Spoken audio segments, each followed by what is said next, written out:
তোমরা যারা নিয়মিত আমার ভিডিওগুলি দেখে থাকো তাদের মধ্যে অনেকেই আমাকে জিজ্ঞেস করো যে আমি এই পদ্ম গাছগুলিকে কিভাবে মাটিতে বসাই বা কিভাবে কি হয়। তো এই রানারগুলো দেখতে পাচ্ছ, এগুলো হলো হার্ড রানার পদ্মের। তো এগুলোকে আজকে আমি বসাবো আর তোমাদের সাথে সেটা শেয়ার করব।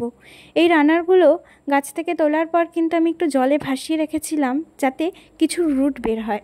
রুট বের হওয়ার পর যখন আমি মাটিতে বসাবো এটার গ্রোটা অনেক ভালো হবে এবং গাছটি নষ্ট হয়ে যাওয়ার প্রবণতা কমে যাবে।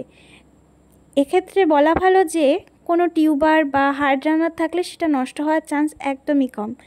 আর এদিকে দেখো, আমি কিন্তু পটিং মিক্স বা কোনো কম্পোস্ট কিছু ইউজ করছি না, আমি নর্মাল গার্ডেন সয়েল ইউজ করছি। এটাকে একটু কাদা মতো করে তারপর কিন্তু এক সাইড থেকে রানার বা টিউবার সেটাকে প্রতিস্থাপন করতে হবে।